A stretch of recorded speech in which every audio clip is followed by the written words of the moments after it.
Happy birthday, Kim! Oh, bakit parang malungkot ka? Ha? Hindi masaya naman ako. May naalala lang. Siya na naman ba? I'm sorry. Hanggang ngayon kasi, umaasa pa din ako na babalik siya. He promised, Vince. Birthday ko na ngayon pero bakit wala pa din siya? Come on, huwag ka na umiyak. Sinabi ko naman sa'yo, di ba? He's gone.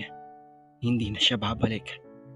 Alam kong mahirap pero you need to forget him. I just can't, Vince. Sus, huwag mo na nga isipin yan. It's your birthday. Dapat masaya ka lang.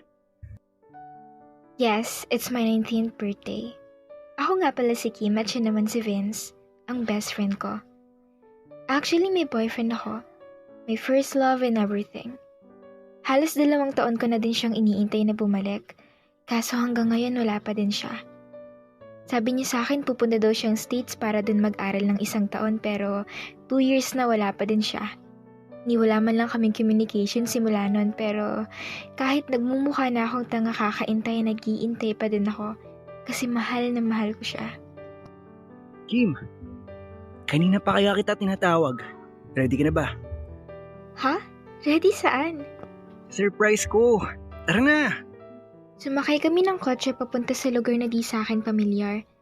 Pagbaba namin ng kotse, agad akong piniringan ni Vince at nararamdaman ko na inaalalayan niya ako paakyat ng hagdan. Ano na naman kayang pakuluto? Ang taas naman masyado ng hagdan na to. Malapit na ba? Opo, malapit na. Just few more steps, okay? And we're here! Ready ka na ba? Kanina pa ako ready eh. 1, 2, 3, tada! Tinanggal ni Vince ang piring sa mata ko. Ang taas na kinilalagyan namin ni Vince. Mula rito ay kitang-kita ko ang mga kabahayan na nagmimistulang Christmas lights ang liwanag. Kaya pala gabi niya ako dinala dito dahil ang ganda ng view. May nakasete na tables and chairs sa lugar na yon na may mga pailaw din. Sobrang manghang-manga ako sa mga tanawin. Wow naman! Sobrang ganda dito. Paano mo nalaman ang lugar na to? Dito ako madalas tumatambay, lalo na pag sobrang lungkot ko.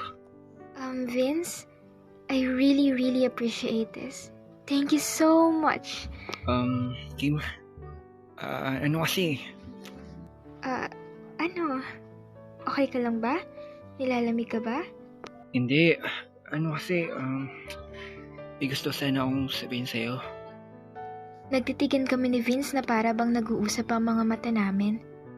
Hindi niya pa man nasasabi ang sasabihin niya ay alam ko na kung ano yun.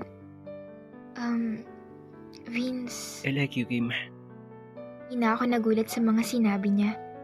Naluluha akong tumingin sa mga mata niya. Kitang-kita ko na sincere siya. Okay lang naman kung hindi mo ako gustuhin pabalik. Gusto ko lang naman malaman mo na gusto kita. Gustong gusto. And if bibigyan mo ako ng chance, magiging tulad ako ng boyfriend mo. Or mas malagala pa dun. Hindi kita piiyakin.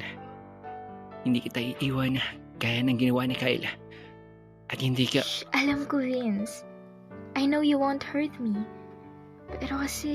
Okay lang, Kim. Hindi naman kita pinipilit eh.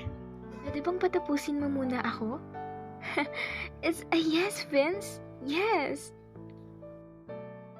Agad na napayakap sa akin si Vince sa sobrang saya. Aminado kong hindi ko pa rin nakakalimutan si Kyle. Pero kung si Vince ang magiging dahilan para makalimutan ko siya, I'm willing to take the risk.